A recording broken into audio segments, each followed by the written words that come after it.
So is this better? Can you hear me now? Can you see me now?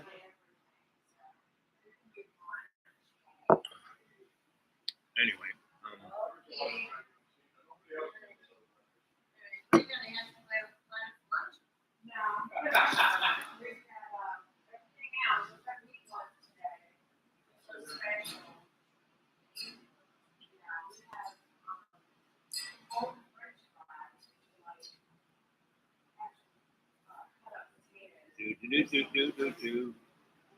So, are you back?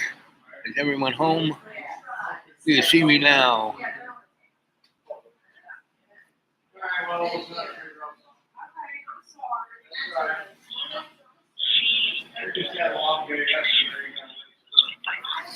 Reading the poetry and weeping. And I thought, my father is able to write things that move people. His eldest daughter, Salima Hashmi, grew up with a lot of expectation. Everybody comes out to me, they tuck me under my chin and they sort of say, "Oh, your Faz's daughter, are you a poet? Shouldn't you be a poet? You write poetry, your Faz's daughter." So it's just been highly irritating. So, I would complain to my father and I say, "What is this?" So he sort of took his usual drag on his cigarette and he said, "One poet in a family is more than enough." One poet in the family. A tale of two Pakistani revolutionaries.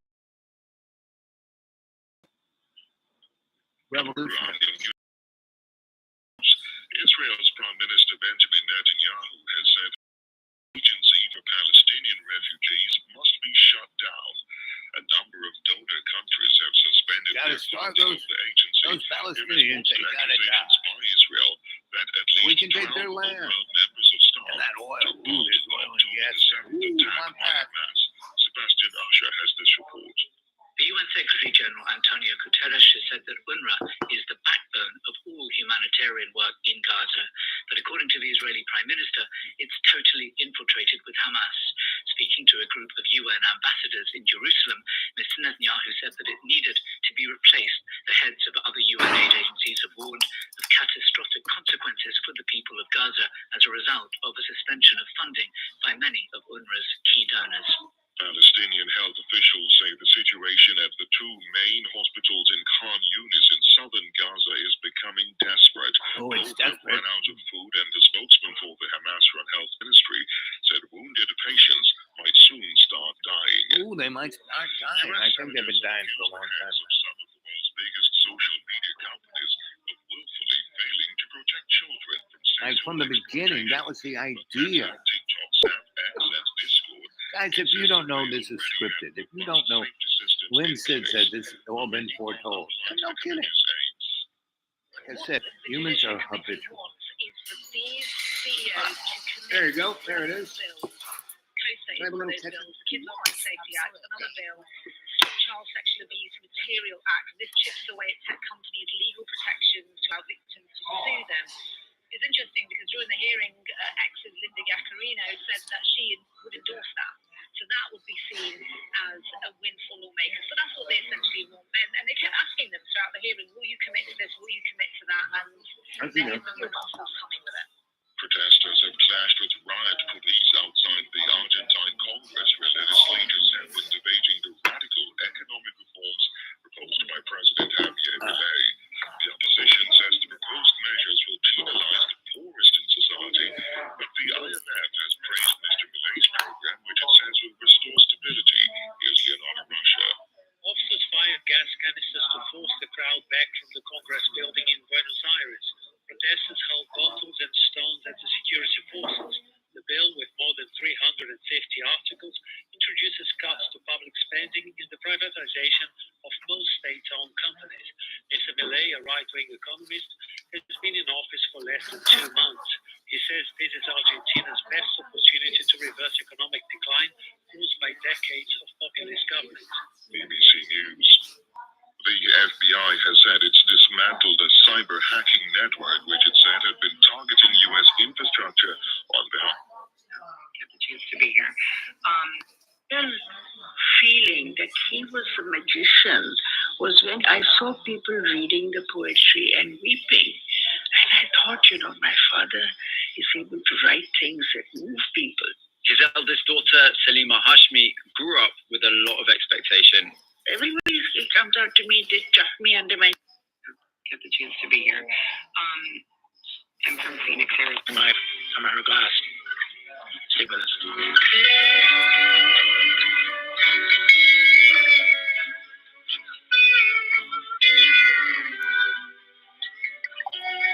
That's one speaking part. So this is a story of a woman who ran out of words. Just stopped talking. Or close to it. It took 72 days. Exactly. 72 days. Khadija Afiwal tells what happened. The first time I talked to Yumna, it was a couple months ago, and we mostly talked about her 4 kids, the questions they were asking her, and how she was answering those questions. There was her youngest, Yuri, Juju, who had become obsessed with talking about her cat. The family left the cat when they fled their home in Gaza City on October 13th, 6 days after Hamas attacked Israel. Juju wanted to know, was the cat getting food? Yes, Yumna said. The neighbors were feeding her. There was Mohammed, 11 years old, who 2 weeks into the war had begun pulling at his lips and biting into them until the skin tore. Mohammed wanted to know if his school was still there. Yes, Yumna said.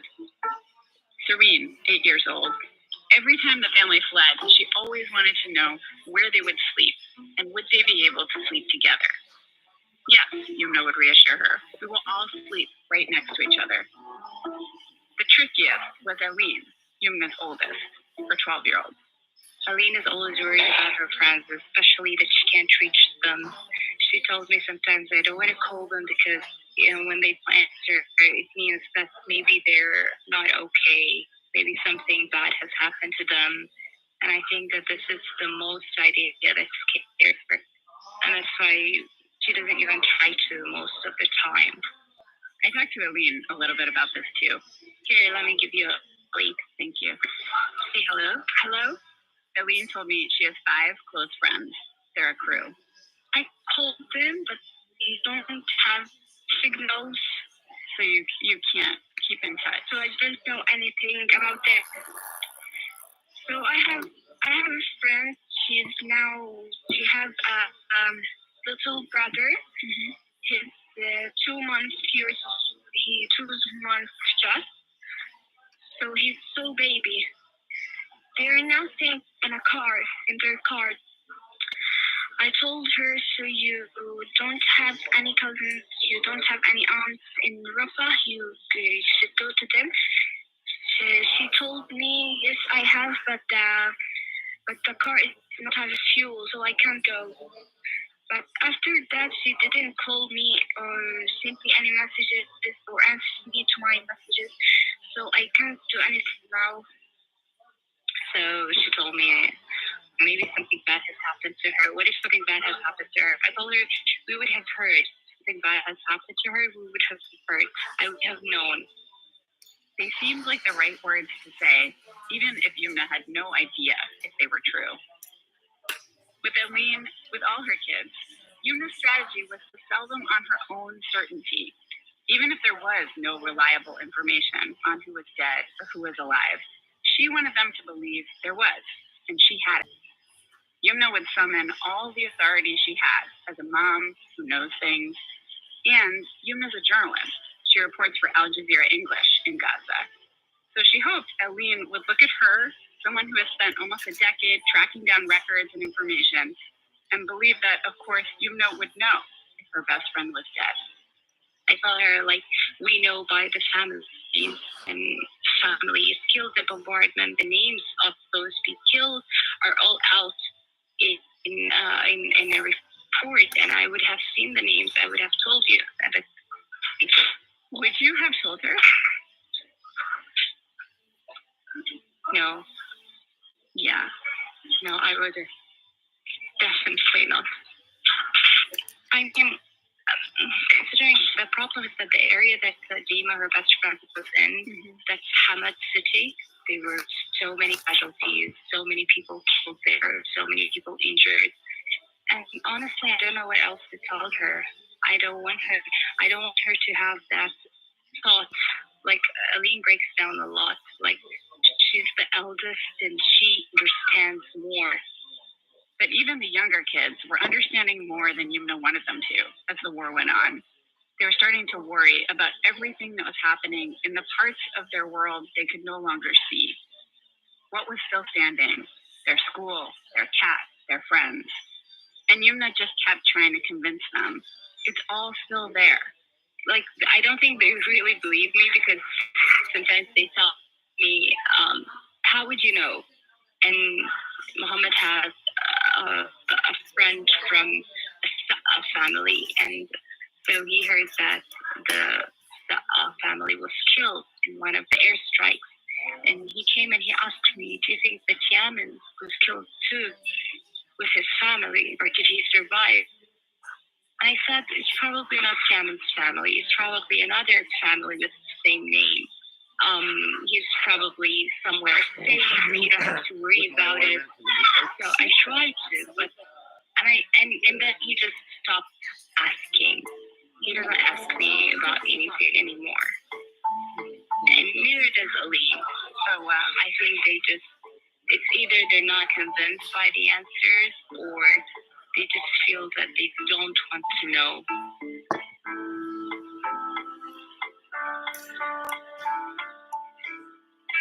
The kids' fear of what might happen to people they couldn't see began to turn toward the family and apply to Yumna and her husband too.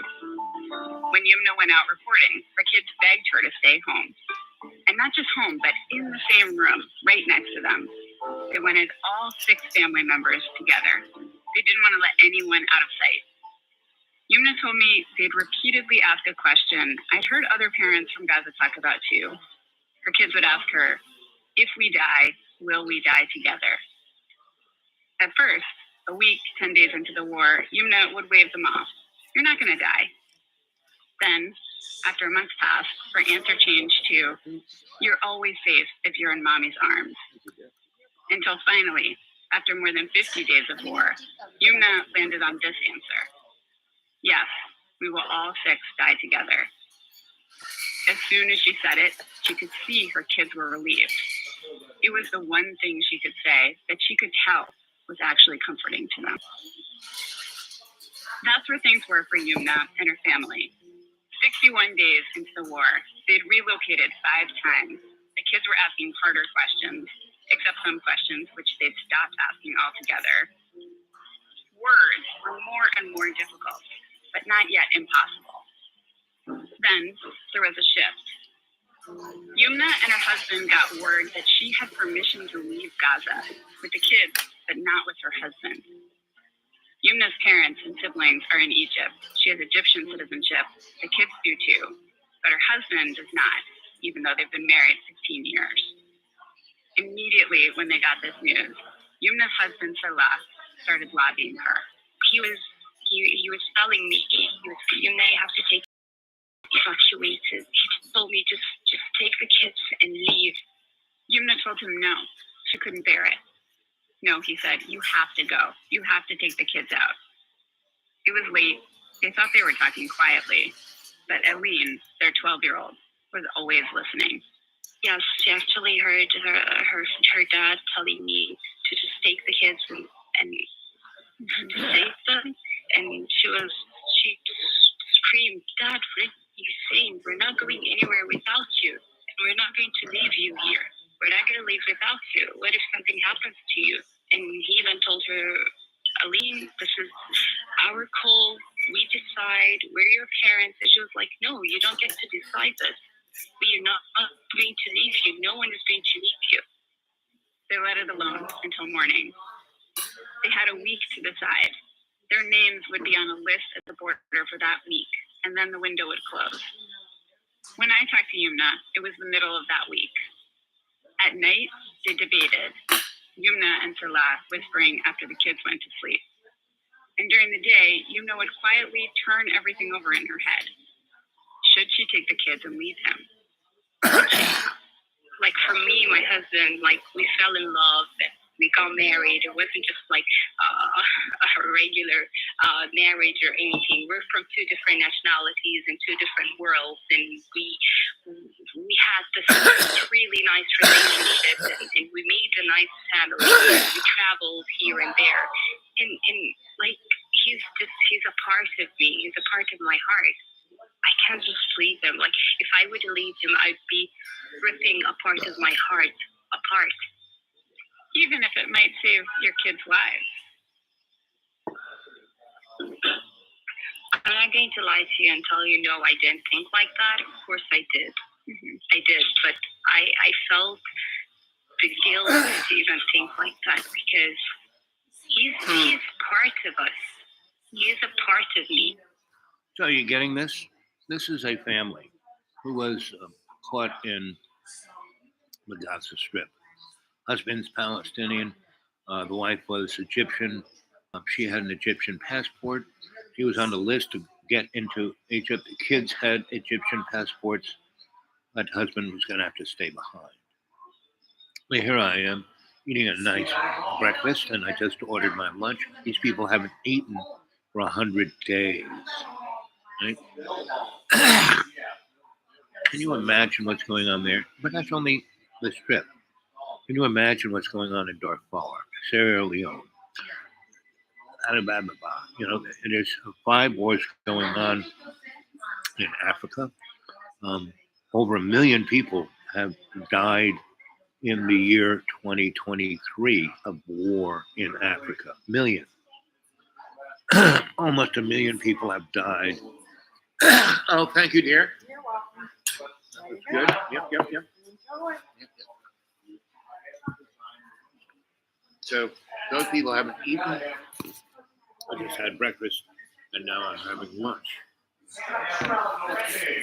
Now, I don't eat a lot myself, because I'm out there in the woods, but I'm out and about for a few extra dollars. So I'm having this, and I'm not going to eat this whole thing. I'm going to put it in a box and bring it with me. That's good meat. And my meatloaf.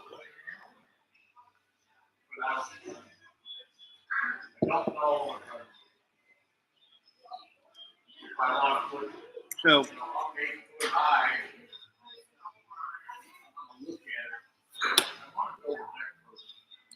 if you don't realize that we're going to have a civil war in the United States and one in Europe, there's going to be a nuclear war in Europe. And we might have a couple of mushrooms here. But it'll be done by our own frigging people.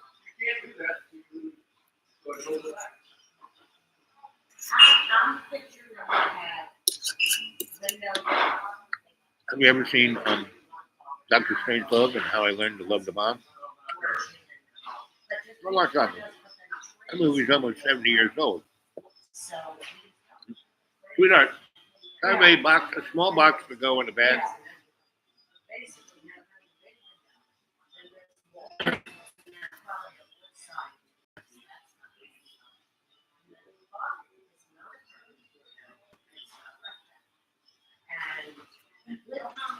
And what do I owe you? We can tell you up there. I don't know off the top of my Can I head. give you 20 and It's probably gonna be more than that. I hear 25? It might be more. Really? Yeah. This is $9. Everything's going up.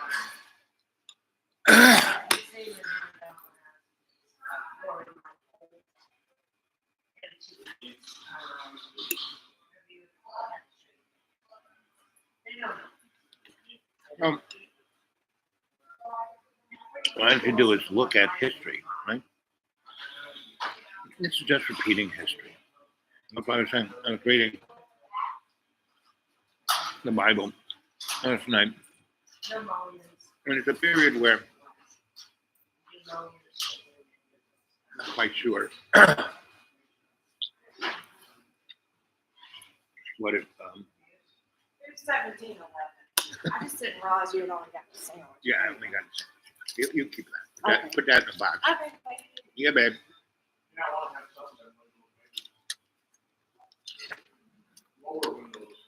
So it's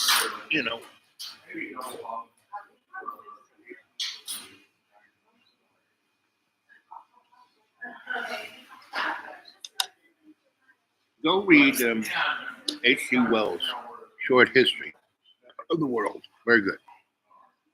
That book, I think it was published in the 20s, or maybe even earlier, maybe 1909 or something of that matter. But it's truly amazing. That book, he sold more of those books. It's more that one book. He sold more of. It was the most well-read book in the early 20th century, up until 1950. That book was read by more people than the Bible, than anything else, right? And so go take that a look. And then the next book he wrote was a book called Things to Come. And it was made into a movie like just before World War II. So that one book, that one you can watch on YouTube, Things to Come by H.G. Wells. No, and if you go watch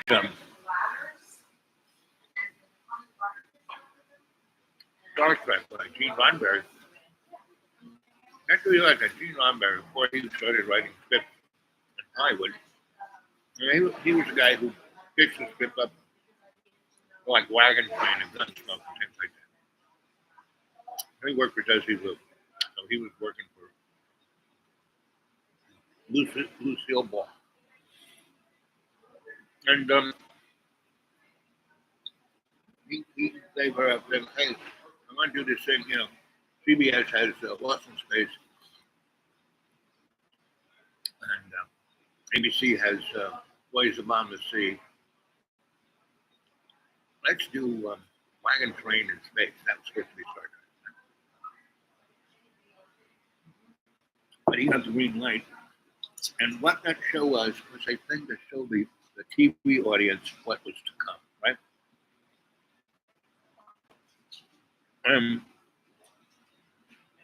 We just kind of pick up Star Trek with James Kirk and they're doing stuff, right?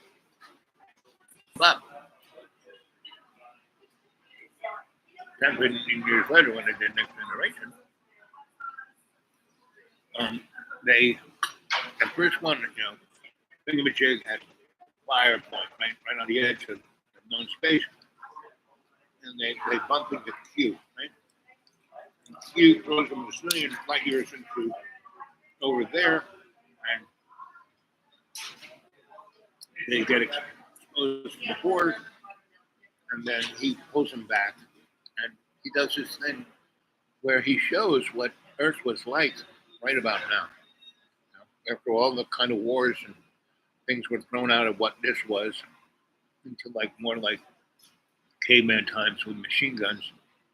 And that's where we're heading, kids. I'm in my mid-70s. I've done a lot of stuff. I've had an amazing life. And the thing is, I'm still having an amazing life because I am serving God's unconditional love. So everyone I meet with love. Now, most people out there meet everyone with anxiety, fear, and self-loathing. But they have a shitty life.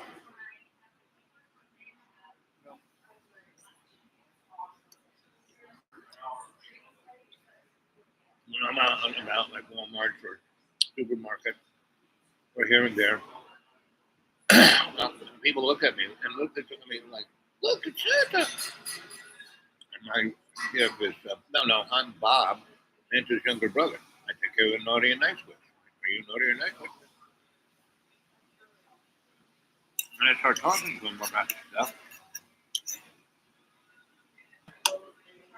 And with the youngsters, I talk about the dynamic of love and hate. And if you can evacuate all the anxiety, all the hate that's inside of you, like down the toilet, a good experiment. You should do this at home. It's a great experiment. You got 2 jugs of water from the supermarket that are sealed, like, spring water or drinking water or desalinized water, pure water that you can get it close to. And you write on one of them hate and the other love. Right? So the hate one, every time you feel annoyed, if you visualize, you're putting all of that into the hate jug, right? And the rest of the time, you think of God's love. That's what I do. I'm constantly talking to God and experiencing God's love. Right? And I'm in that. And you read the Bible. That's what God wants. God wants us to have a relationship with us that is loving. Right? Not that we're like. So Israel were a bunch of lawyers, and so they had the Pharisees who were like, let's make a deal with God. No. God knows we're morons. We're never going to be perfect. But if we are conscious intent of loving God, that's all God wants. You're consciously aware of God's righteousness, right? In everything you do. That's all God wants. You can make it, and if you are consciously aware and consciously intent, then all the mistakes you make aren't sins because you're doing something.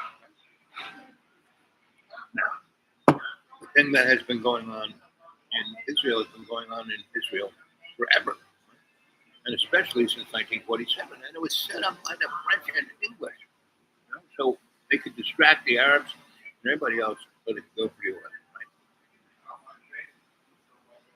They almost finished sucking it out of the Mideast people. Mideast geologically, well, it's very true. You just took a straw down in that sand for about 100 feet, bang, there's oil. Oil from Saudi Arabia delivered to Texas to be distilled.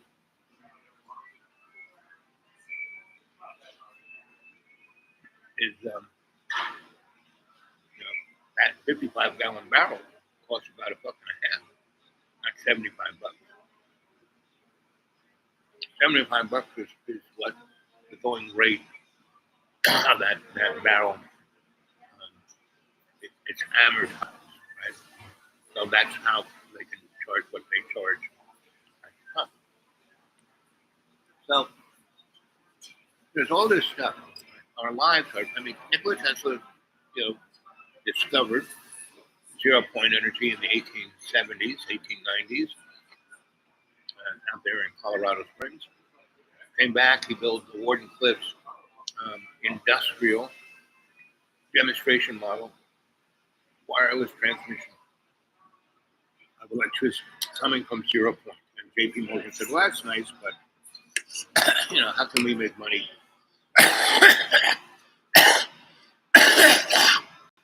Mr. Rockefeller makes his money not so much at the oil, but transporting it. So how can we make money when we can deliver unlimited energy to the point without any big deal, right? Free. We can't make money. Sorry, buddy, can't do it. So that's why they went with Edison's idea of the meter and the wires, and they still went with AC because it made it work. DC never going to work. So, and Tesla invented unipolar weapons in the 1880s that, you could stick them, droids all around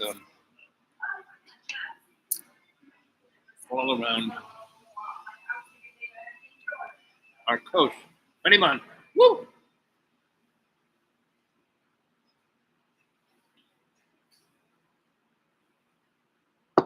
was coming over to fill you up, but he ordered something. I figured I better get that in right away so he gets to eat before his lunch is over. And could you bring me a bag too? A bag? Sure. Empty here.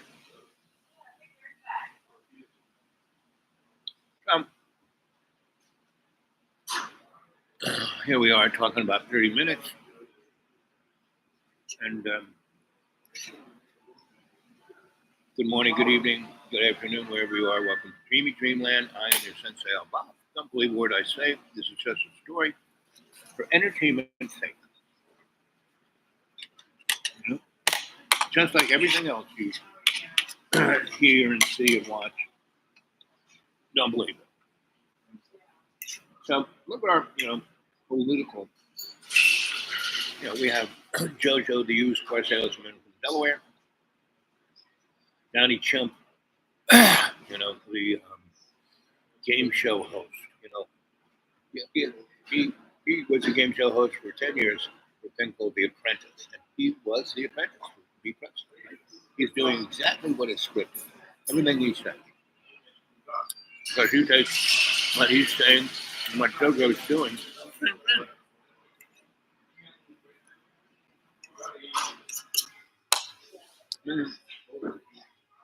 The catastrophe at the border. It's been that way since there was a border, and there used to not be, but people just walk back and forth into like the 1910s, to Woodrow Wilson. Then they figured out how to really amortize that, right? Woodrow Wilson and Bill Clinton, two worst presidents, both Democrats. It doesn't matter, Democrat, Republican, two wings of the same corporate word. Thank you, Chief. Oh, you're welcome. Yep. So,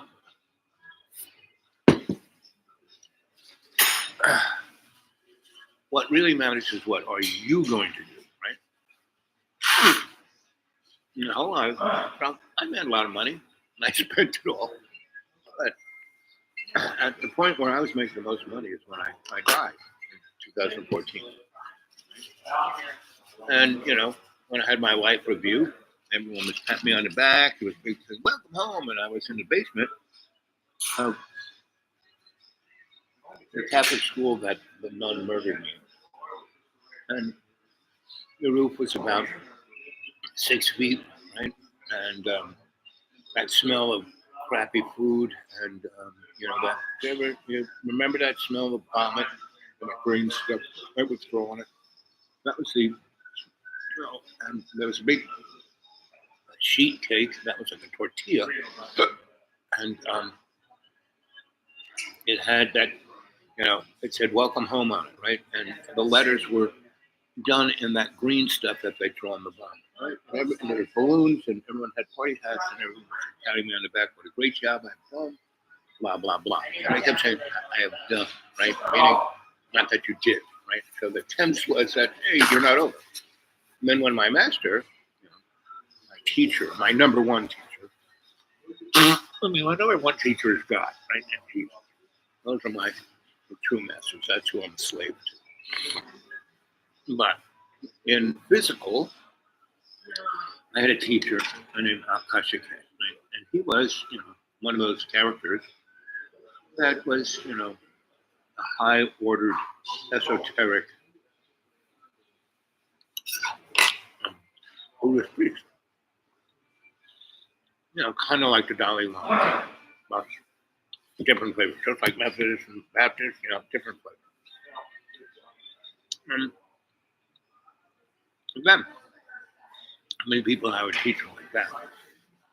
And his number one student was my teacher, Sensei, who taught me martial arts, taught me how to breathe, taught me how to heal people. He was a Japanese Shinto priest. When he was a little boy, his mother was Swiss, his daddy was Japanese, and his grandfather was a German Japanese guy who was a diplomat.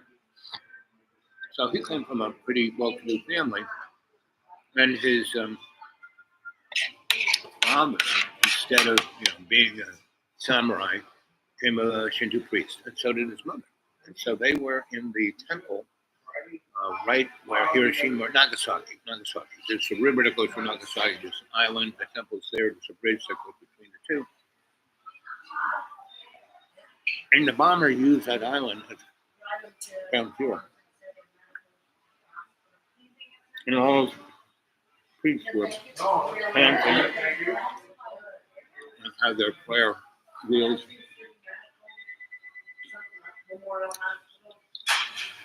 And Nagasaki got obliterated, but that ground zero not touched.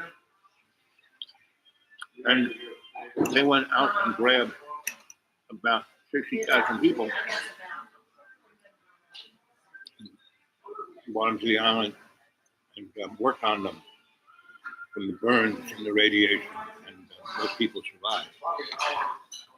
And so that's a very interesting story that no one knows. So he was my teacher in Putney, Vermont. I was sent there by my boss, Colonel Fort Hamilton in Brooklyn, right, when I was working for the VA. And he wanted me to go off and study every kind of alternative healing process and kind of mix it into a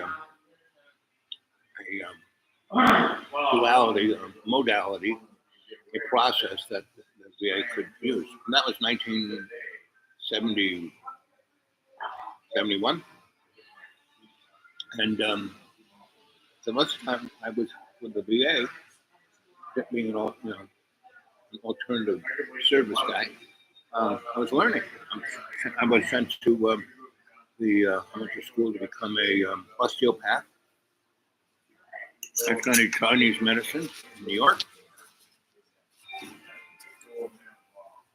I ended up starting the alternative medicine department at Swedish Institute in New York City.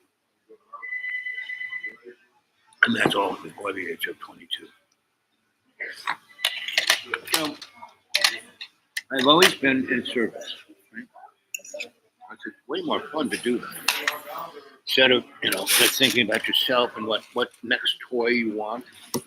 Or I want to be an A-lister, or I want to have muscles like, no. But then it's, my life is not about me. It's about the we in me, right? Ugh.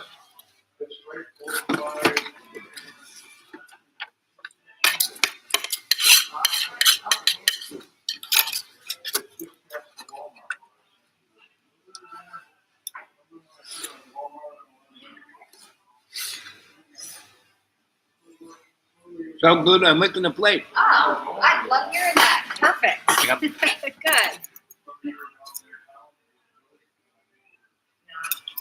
Oh,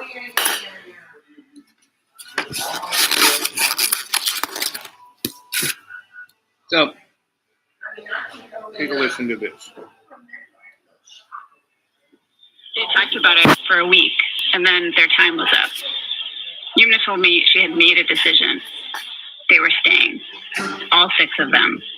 Stick together. That was it.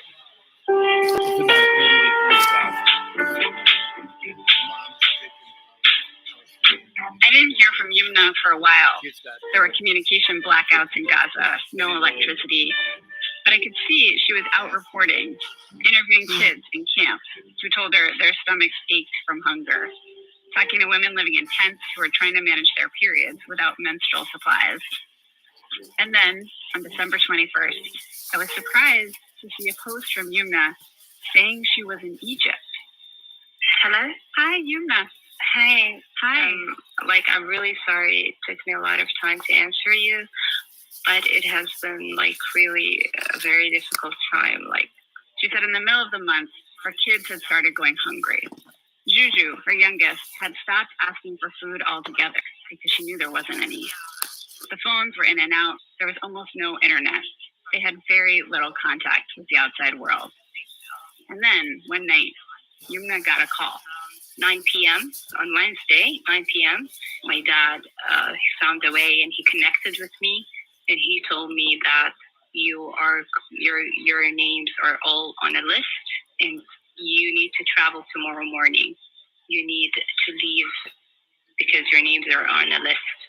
Her father had gotten them back on the list of people who had permission to leave Gaza and enter Egypt.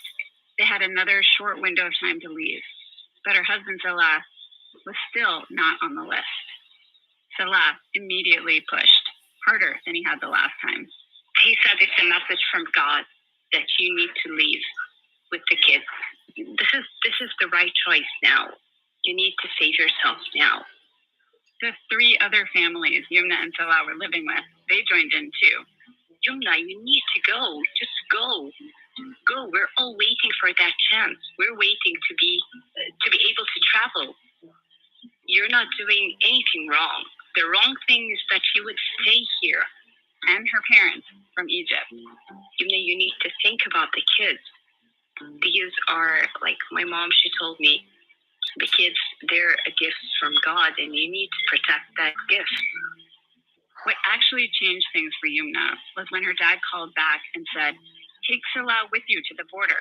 I've spoken with them. They will let him through, even without an Egyptian passport. They've given me their word. Go. Yumna wasn't sure if there really was a promise or if everyone just wanted her to do as they said. But she started packing. So we went to the border.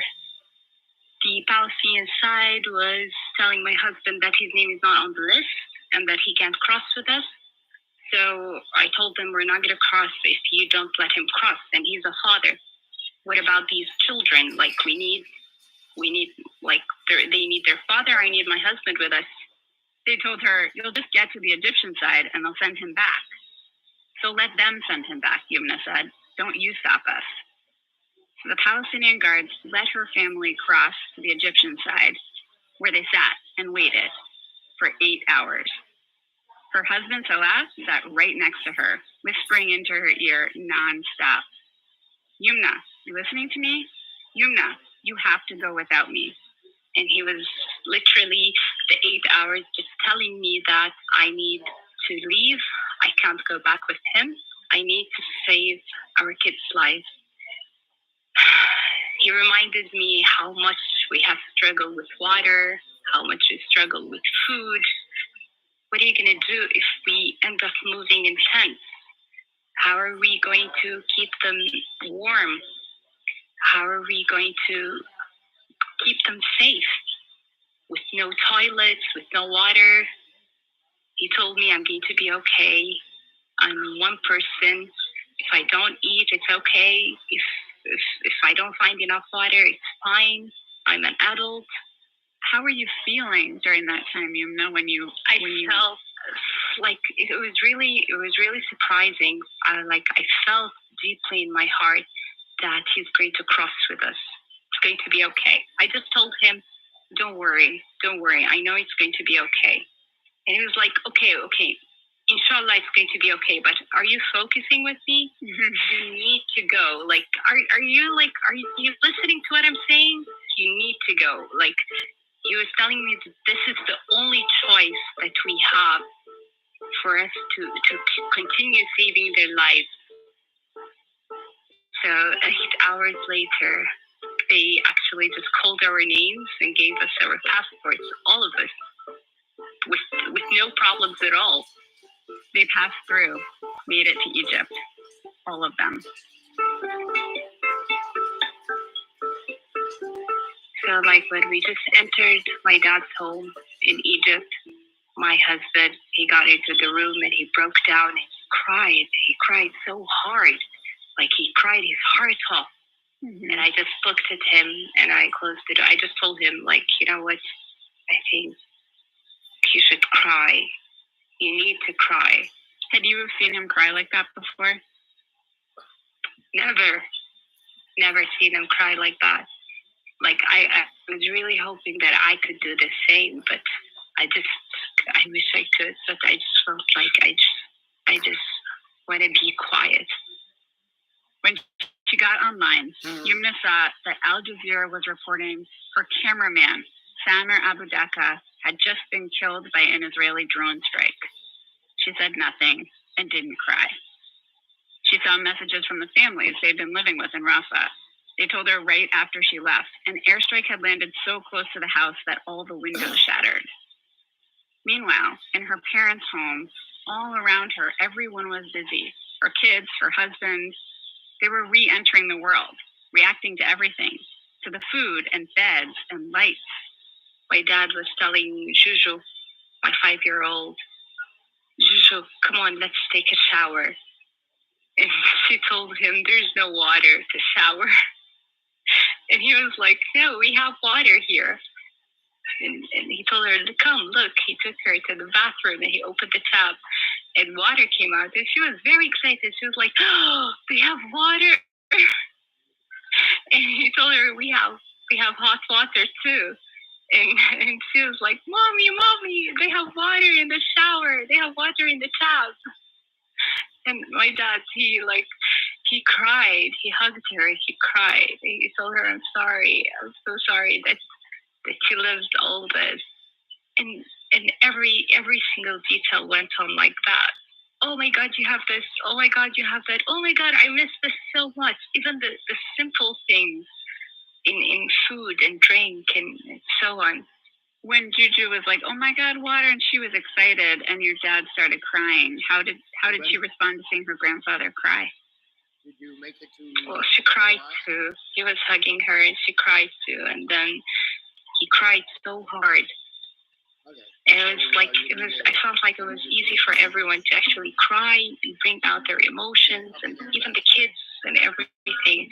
But I wasn't even able to bring that out. Yumna's family was safe. She was safe. She was suddenly one of very few people who had experienced the war and was now about to start living on the other side of it, the after. It was 72 days into the war, and that day, Yumna stopped speaking. Aside from the bare minimum basic instructions to her kids, yes, no, Yumna stopped saying anything at all. It went on like that for a week, her first week in Egypt. When we talked this conversation, it was 2 weeks after she'd arrived. I know I wasn't talking literally. I was not speaking, not even to my mom, not to my dad. I just felt like I can't talk. I have nothing to say. Wow. I don't know. The only thing that I felt is like I have this very strong, very big, heavy concrete sheet over my chest that's just blocking everything. It felt like I could hardly breathe. She wasn't able to sleep either or eat. A lot of people from my family, my work, everywhere, everyone was telling me that I need to see a therapist, that I need to start therapy. Wait till the disease. And actually, my organization was really pushing me towards it, that they even got me someone.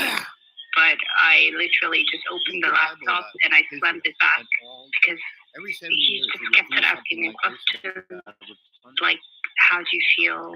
What do you want to say?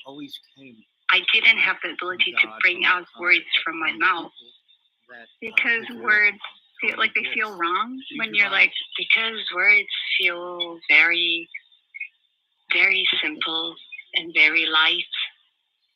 They're not describable enough to what I feel, to the thoughts that I have in my head.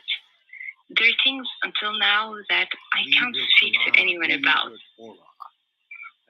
Even I don't allow myself to think of, because if I do think about them, I won't be able to be normal.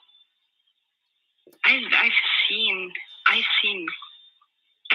kids in pieces. I've seen that. I've seen it with my own eyes.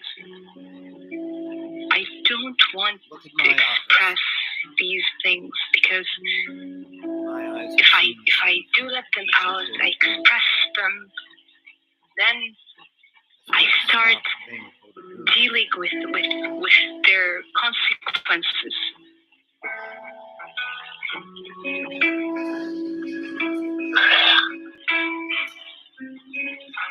What broke the logjam for Yumna to start speaking was an invitation to lunch.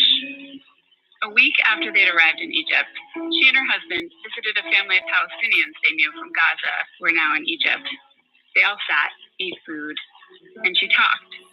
They talked about neighborhoods, places they shared in common, people they knew, and flour, what it was like over the last many weeks to try to find flour. They didn't talk about the most brutal or scary things they'd witnessed. They talked about the world they'd shared together in Gaza.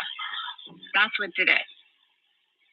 And when Yumna got back to her parents' house, she kept talking, and she tried to share that world with her family, to tell them what it had been like in Gaza, what she'd seen. Once I start speaking about some details, these details, they can't stand the picture of it. Like, they can't stand the fact that we were too thirsty and there was no water. Or we were very hungry and there was no food.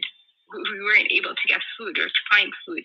So they would like interrupt you, and they would be like, oh my god, okay, this has ended, this is gone. Okay, just like and then they would even cry to that story. Right? And you just feel like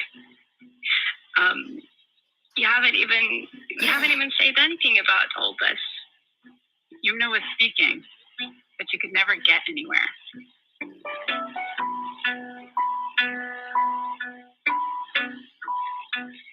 I talked to Yumna one more time after this, mid-January, and she told me the day before she had gone to therapy in person. And apparently she talked the entire time. It was just a stream of a million thoughts and feelings in no particular order. And as she talked, she noticed there was one particular feeling she kept circling back to. I told him, like, I have a lot of rage inside. I just feel angry. Every time it rains, I'm angry. So My friends are living in tents in this cold. These little kids now in tents, they're getting wet. Their tents are sinking in the mud. People shopping in the market in Egypt made Yumna mad. People going to work for family. I told my sister once, she was telling me that like, this happened in New Year Eve. Just, she told me, I want to go out and celebrate New Year Eve. You want to come with me? I just snapped. I told her, like, you're going to celebrate New Year Eve? People are being killed. How can you say that? And I got really angry. And she was like, oh, I'm joking. I'm not going anywhere. I'm joking, dear. It's okay. And I felt like, for a second, like, I'm not normally that, like, fast-tempered or bad-tempered person. But I felt like, it's what the hell? Like, what are you saying? So she was like, no, I'm just joking. Was she joking? She wasn't joking, but the fact that I snapped about it and I felt like really hurt about it made her say that she's joking, and she actually didn't go anywhere. So I don't even know if that's like right or wrong. I don't know. Come on, like I told her, like if I was there, would you be like celebrating? That's where it ends for them. Like, I'm back, my family's back. So for them, this has ended. The big suffering has ended. In some ways, for you, this has ended. This has never ended for me. Like, not even a bit. Not even a bit. I don't feel that it has even ended a bit. I spend most of my day watching what's happening in Gaza, watching the news about Gaza, watching videos. So for me, definitely no. I'm not living like someone who's in Gaza, and I'm not living like someone who's in Egypt now. You're like a ghost. Exactly. I'm constantly thinking about what's happening there.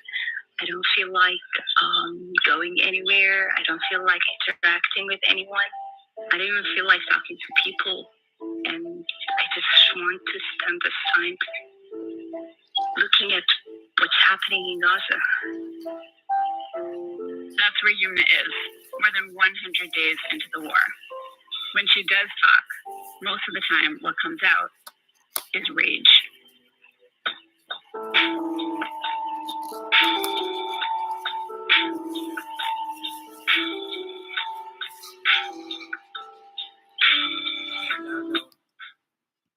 you enjoyed this one. Don't know when I'll do the next.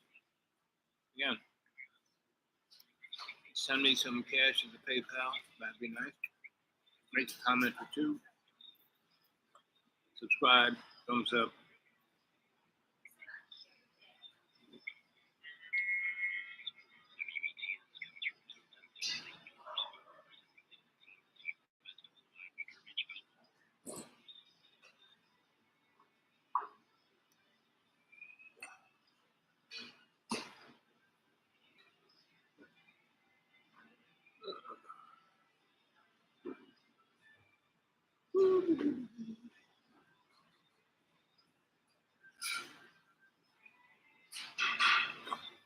Powering down all my devices. Okay, gang. I'll catch you later.